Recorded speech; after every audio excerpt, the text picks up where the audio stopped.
Welcome back mga ka-viral. Update sa pagpanaw ng veteranong aktor na si Ronaldo Valdez. Sibak sa pwesto at maaaring makakasuhan ang tatlong pulis na rumisponde sa pagpanaw ng veteranong aktor na si Ronaldo Valdez.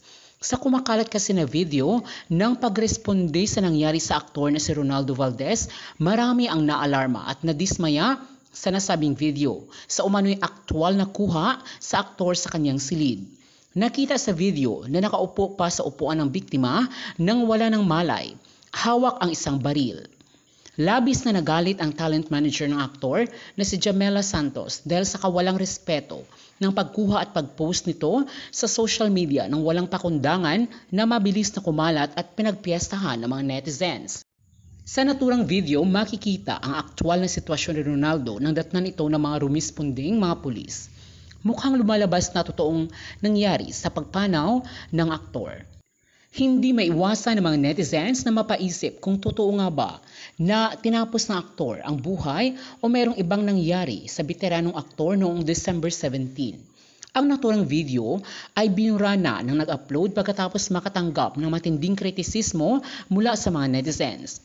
Base din sa kuha, makikita ang walang suot na gloves ng taga-QCPD habang ginakalaw ang wala ng malay ng katawan ng pumanaw na aktor na ayon din sa mga netizens ay hindi nararapat dahil maaaring merong ibang tao o person of interest na gumawa nito.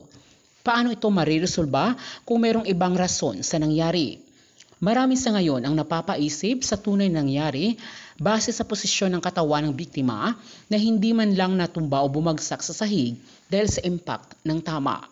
Mahigpit din ang pagkahawak niya sa baril kahit wala na itong malay na ayon sa obserbasyon ng marami ay parang nakakaduda.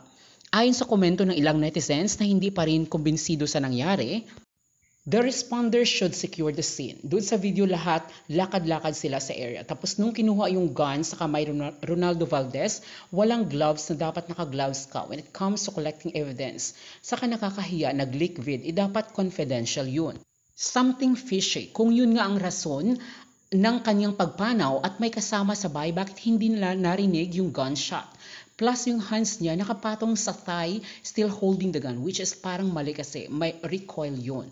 Wala talagang kwentang investigasyon dito sa Pilipinas. Biruin mo, wala malang suot na gloves, mask and proper attire yung mga nag-check and assist sa katawan ni Ronaldo Valdez. Paano na lang kung merong nangyari maliban dito? Idinaburanan nyo agad ang possible evidence sa katawan niya. Mukhang hindi pa rin talaga kumbinsido ang mga netizens sa nangyaring pagpanaw ni Ronaldo Valdez. Sana raw kung may something na nangyari sa aktor ay ilabas na sa publiko nang malinawan ang lahat sa pagpanaw nito. Sa ngayon, maraming mga kumukuro-kuro at haka-haka ang nagsisipaglabasan at mga kutob ng mga netizens.